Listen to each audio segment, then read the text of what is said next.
just before we get started here, there's one line that's always kind of struck me as being curious in a particular song, and I just was thinking about it earlier today, and I thought I had to ask you this. So, how is Caruso almost as good as Presley?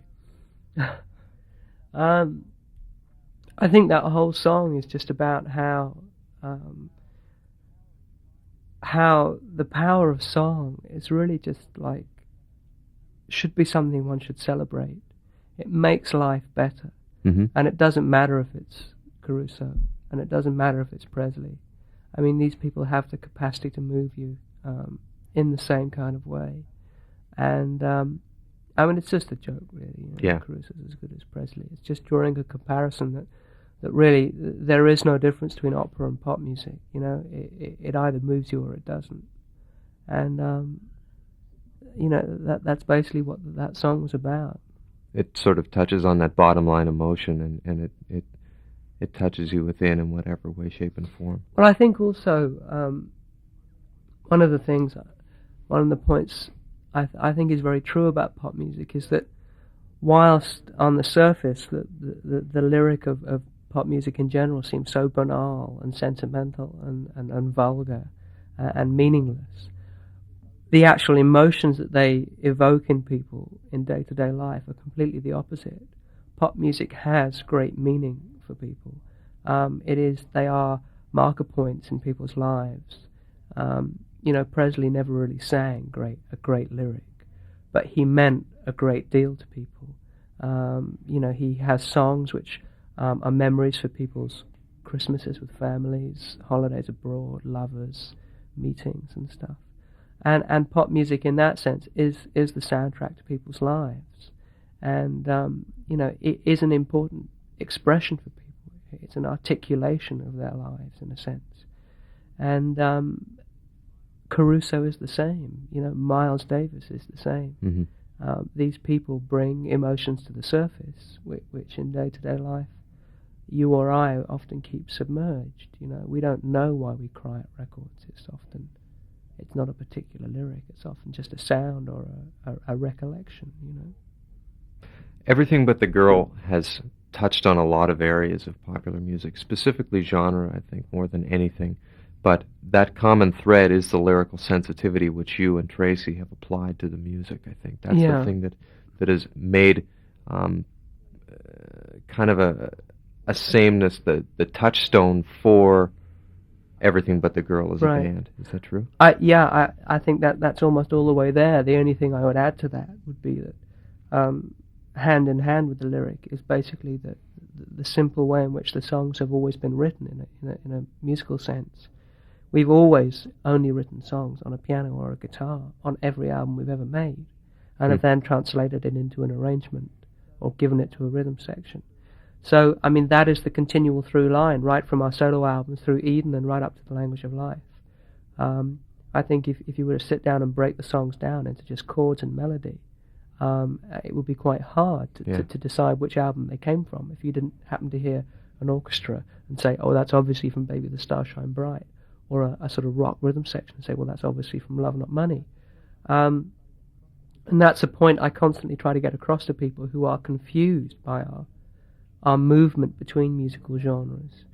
I mean, another thing I would say to clear the matter up for people is, I mean, it's really no different than the work of, take a songwriter like Paul Simon, who, when you hear his voice and hear one of his songs on the radio, you say, well, that's quite obviously Paul Simon. And yet, he has worked with a South African band, with Graceland. He's worked with Richard T. and Steve Gadd, great American jazz giants, on Still Crazy After All These Years. He's worked with Sly and Robbie, you know, Jamaican rhythm section on Mother and Child Reunion.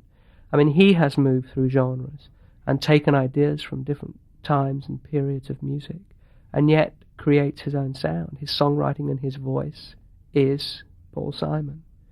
Tracey's voice is extremely unusual. I mean, it's unlike any voice I know. And I'd like to think we make our mark with our songs as well, and that's the thing that singles us out, I'd like to think. I think so.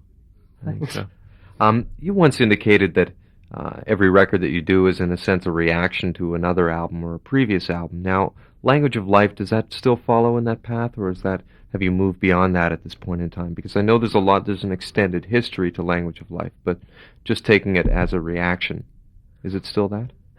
I think the strange thing is that we often leave unsaid is that Idlewild was almost the Language of Life. We had plans to record that record with Nathan East, famous bass player who's worked with everyone from Stevie Wonder. I mean, he works with Eric Clapton now. I mean, he's a phenomenal bass player.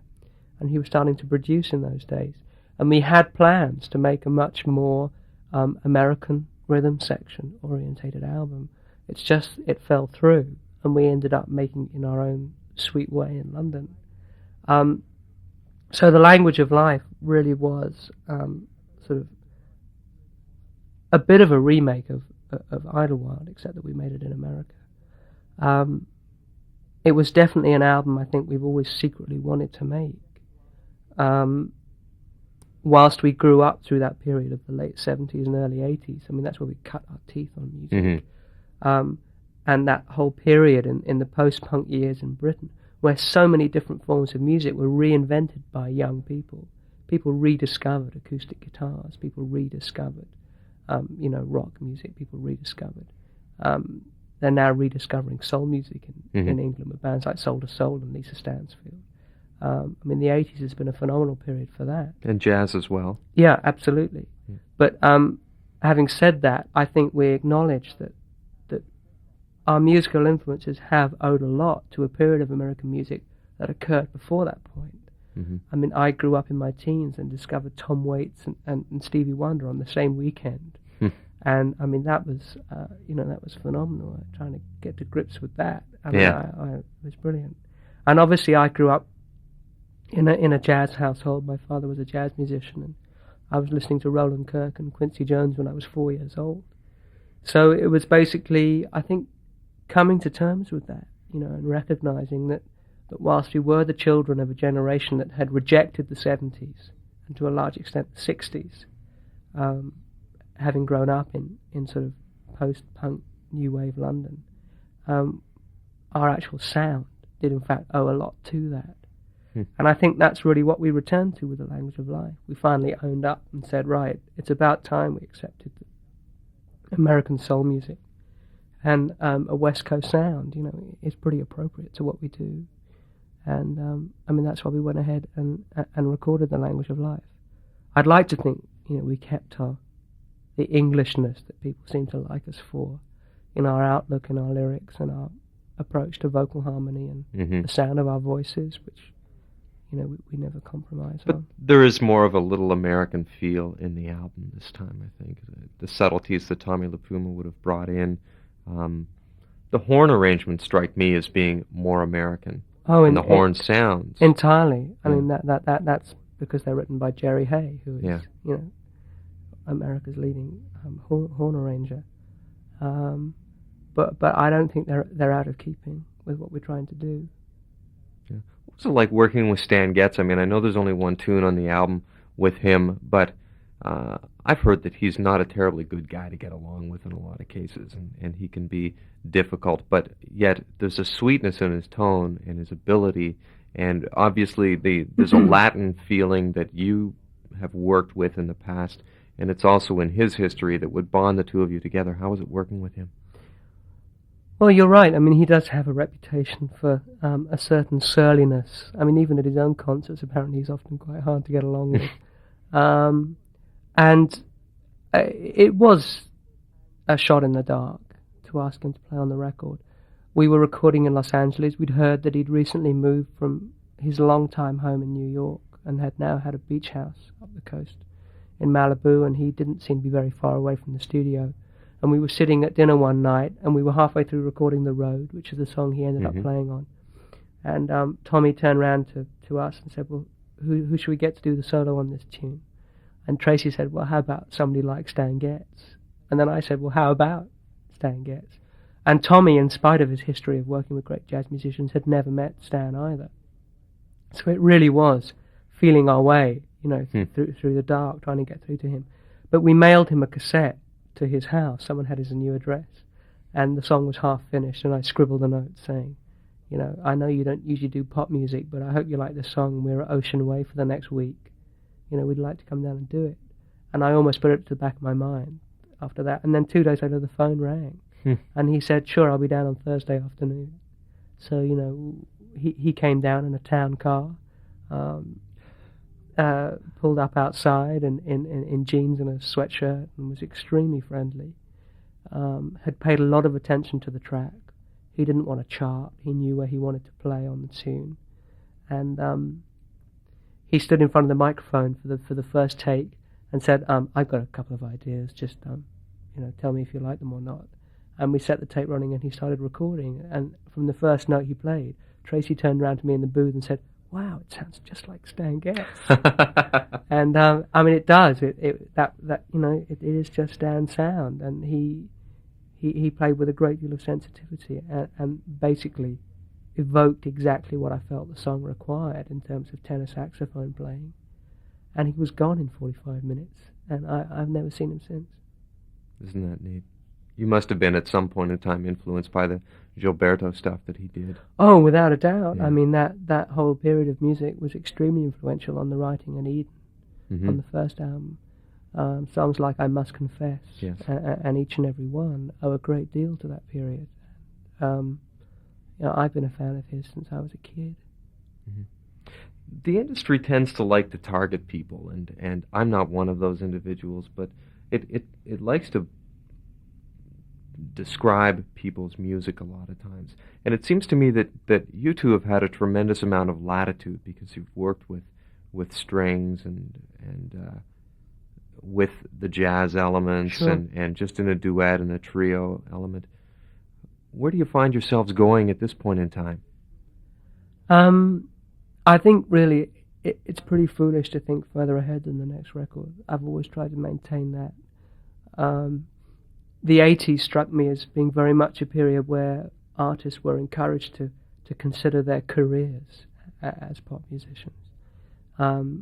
Careers were mapped out for a lot of young artists who perhaps in the past may have just been allowed to grow at their own pace. I feel a lot of pressure has been put on artists like Tracy Chapman and Tanita Tikaram and Sade to basically remake the success they had with their first records. Whereas there might be a certain part of them that would like to diverge from that for a while and then maybe come back to it just to find out if they really are doing what they really want to be doing. But we've always been allowed to do the opposite. We've been allowed, partly through our contracts, and partly through people just accepting the kind of people we are, to take them album at a time and record the album that we feel is within us at any one point. That's why on the surface they have seemed to be so diverse.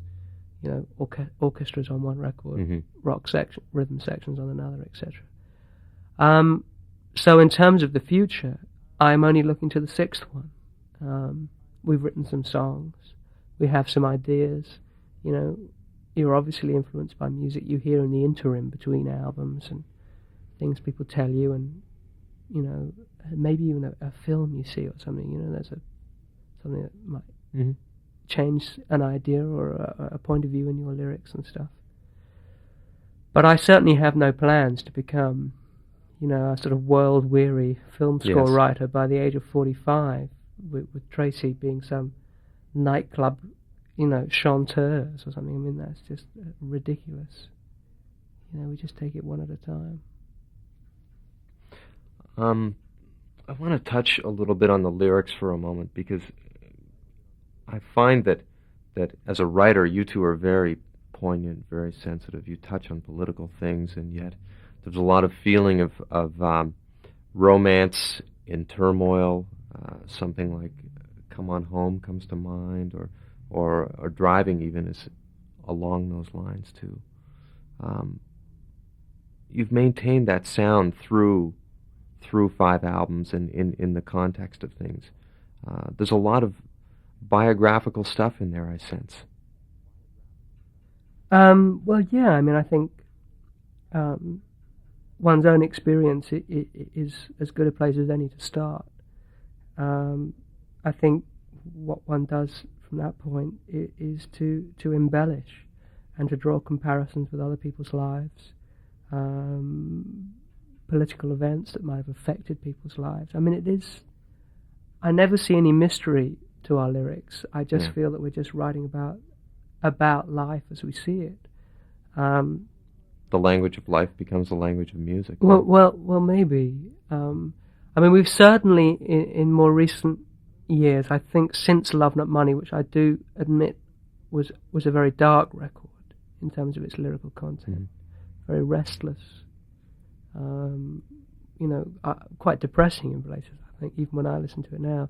And I think since that point we came out of that, and we've constantly tried to underpin our songs with a value system of great optimism. I think our best songs do try and achieve that whilst on the surface life may seem boring or mundane, or desperate, or just a series of mistakes and broken relationships, beneath it all, we try to reflect the things one should celebrate in life, like love when it's good, or just the inherent beauty of nature, or the quality of Caruso and Presley's voice. I mean, these are the things that make life worthwhile. And it's certainly, without wishing to draw too strong a comparison, it's something I see very much in Woody Allen's films as well. I mean, I am a great fan of his work, and he too constantly has this upbeat thread which penetrates this intense philosophical debate that goes through all his films, and invariably his films end on an upbeat note. You know, Manhattan ends with the line, "You've got to have a little faith in people," and Annie Hall ends with the joke about the eggs. It's, that is what life is about. It's about achievement in dire circumstances. Yes. And I'd like to think that that's what our best songs represent for people. Great. Thank you. Perfect. Sure. Perfect spot to end it. I was trying to go, how can we get it? Because it was just the right way to do it. Do you want to do a station ID for us? Would you mind? Sure. Music mix. Okay. CHFI FM 98. Okay. Hi, this is Ben Watt from Everything But the Girl, and you're listening to me on CHFI FM 98, and this is Toronto's perfect music mix. Great. You have done it.